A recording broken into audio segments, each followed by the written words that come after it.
Hi, everybody. This is Cheryl Abram, and this is Everyone Deserves an Epiphany. Thank you so much for being here today.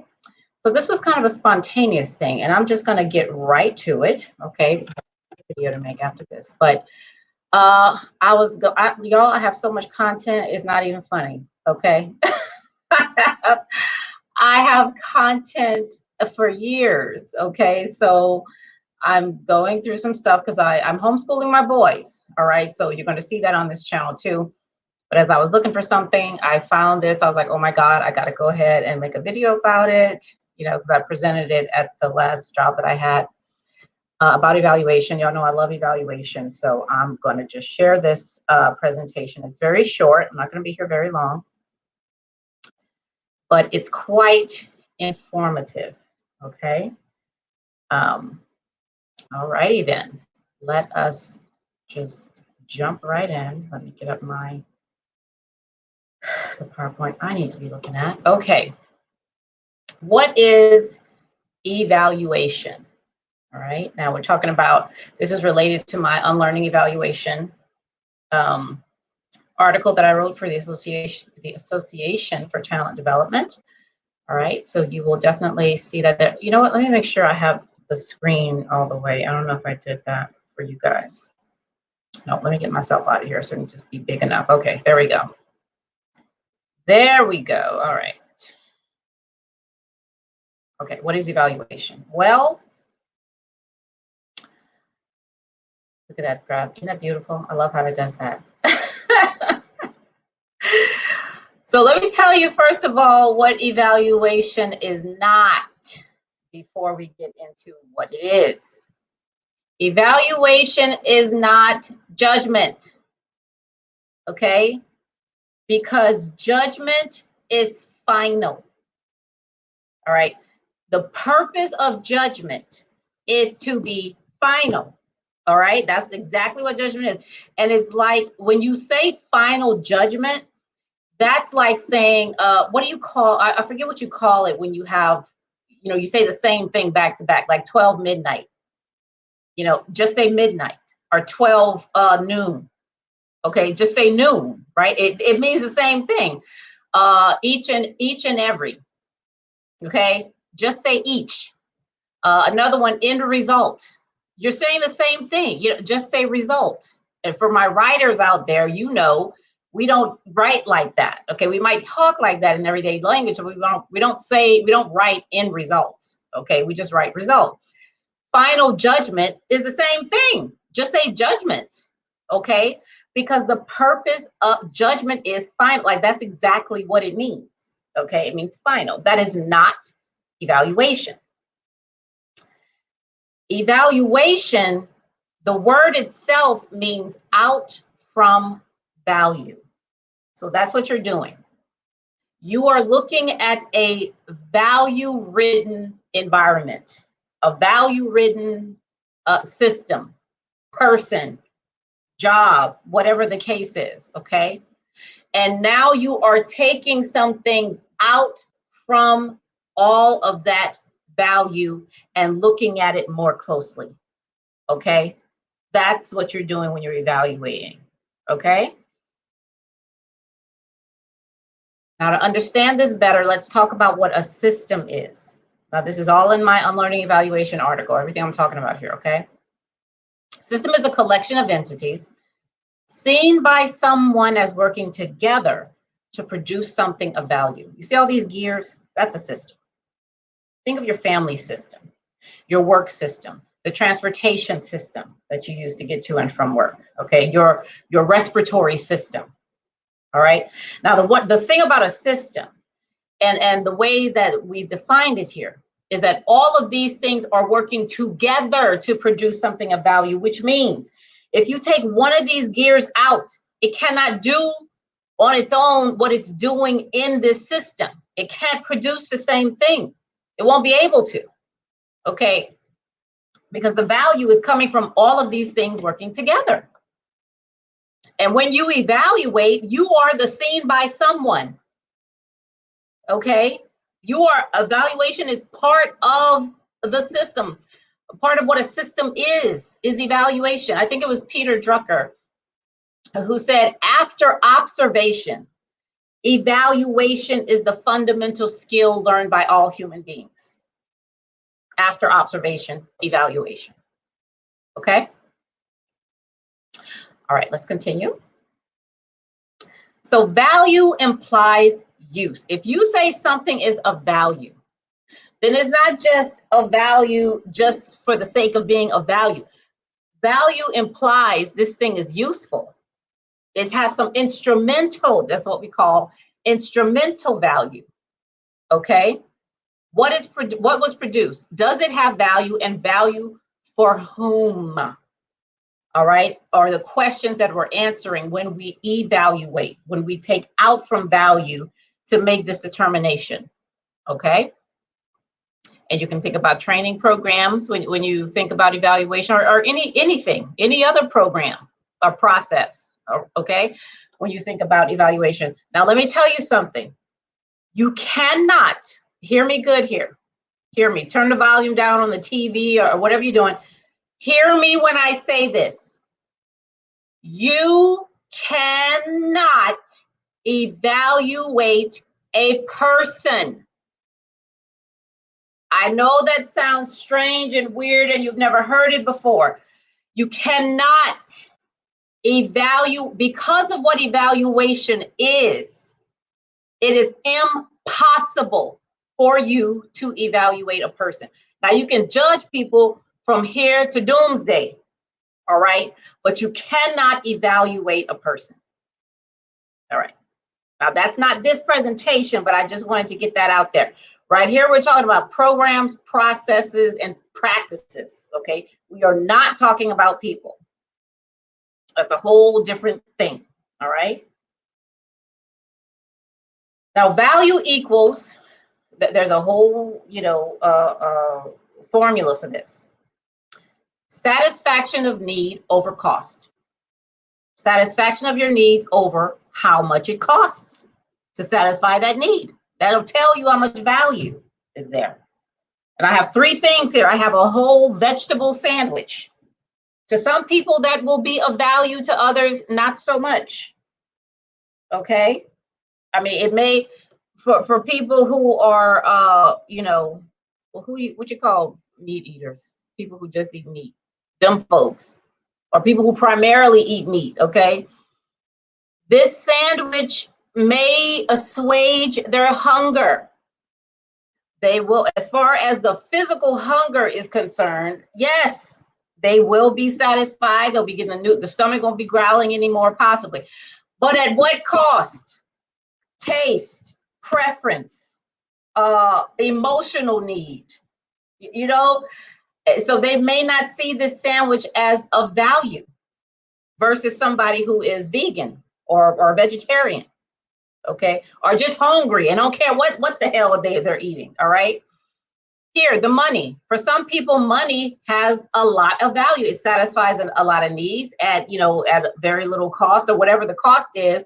And and for some people it doesn't. Okay, it just doesn't. And then the amount of money too. All right. This picture right here is a picture of me. My son, he's 11 now, so I don't know, like 6 years ago, drew this picture of me, okay, when I had braids in my hair.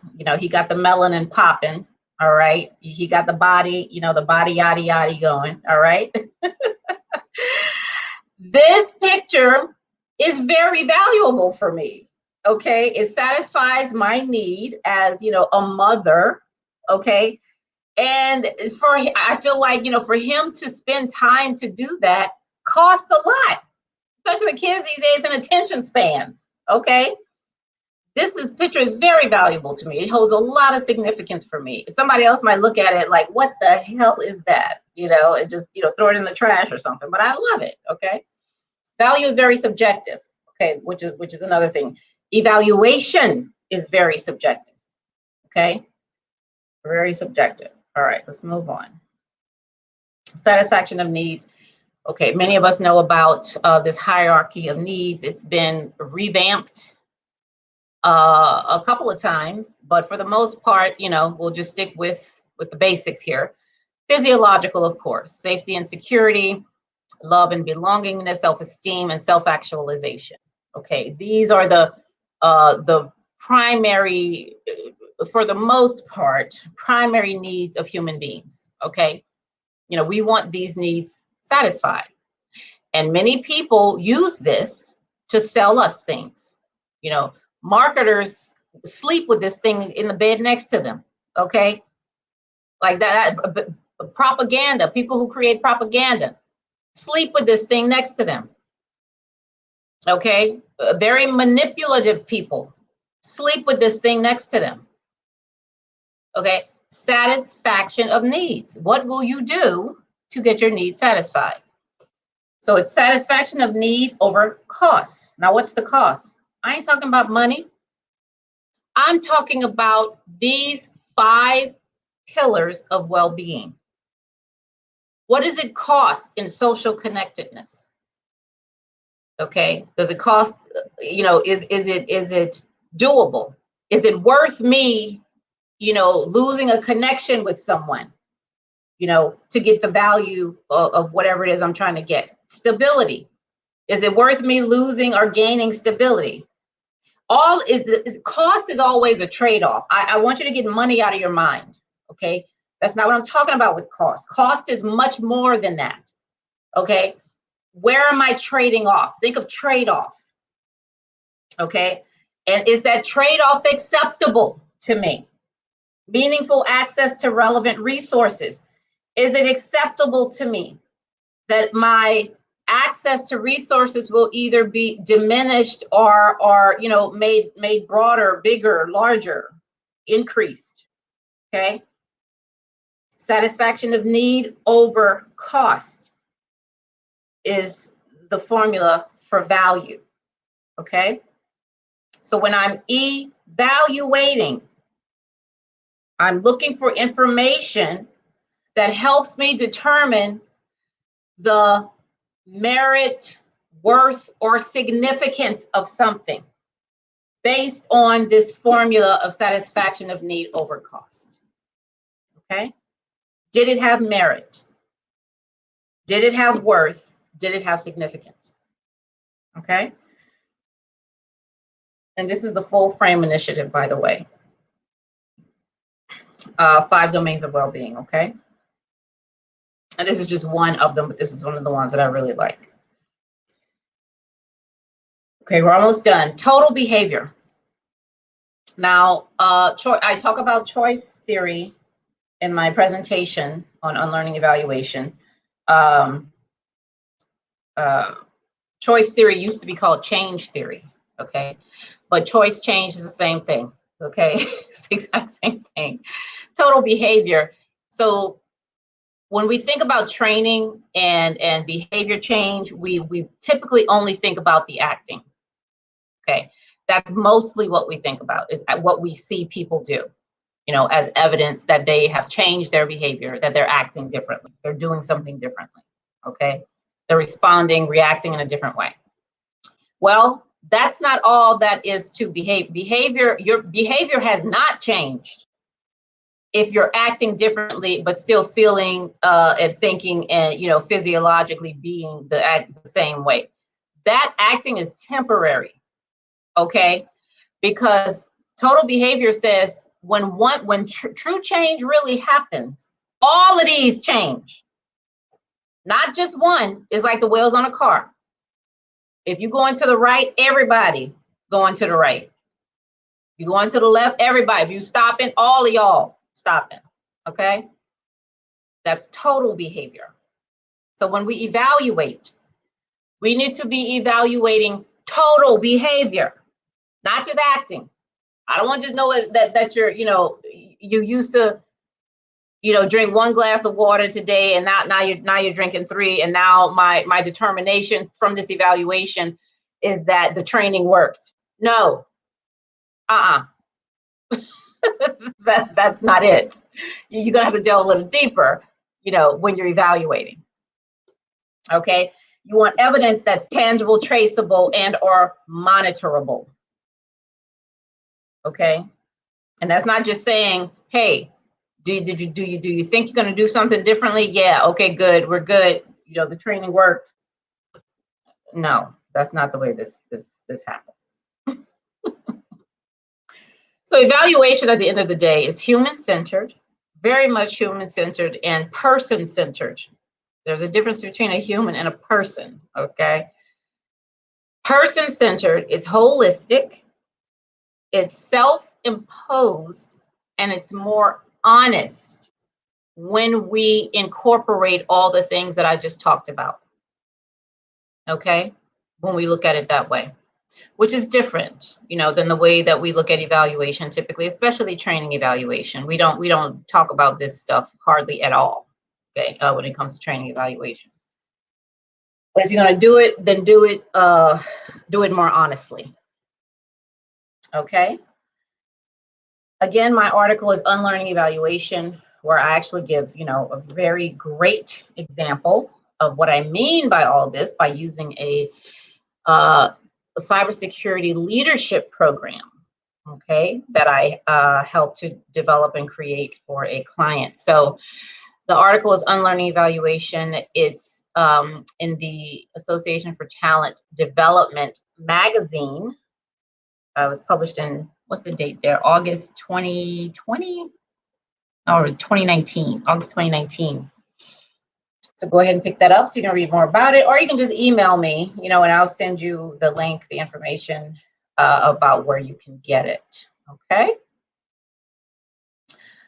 All righty, so that's all I have. I have about 3 minutes left before I gotta get out of here. So there it is. Okay, now it's a different, hi NC worker. I didn't know you were over here on this channel. So so I hope you all got, you know, some stuff out of that presentation. Like I said, I pulled it up. I was looking for something else, and I'm like, I gotta share this. I have to share this on my Everyone Deserves an Epiphany, because everyone does deserve an epiphany. Okay, everyone deserves insight, you know, and sometimes all it takes is for somebody to say something that we just hadn't considered before, you know, for us to get some really deep insight. And insight is all about you. It's not about me or anybody else. Okay, insight is about what you see, not what somebody shows you. Okay, it's about what you see for yourself. Okay, and nobody can do that but you. All right, so I'm gonna go right over to my person-centered cyber. So come on over there, NC worker. Okay, we got some stuff to talk about over there. Okay, all right, thank y'all for being here, and I'll see you back here very soon. Have a good night.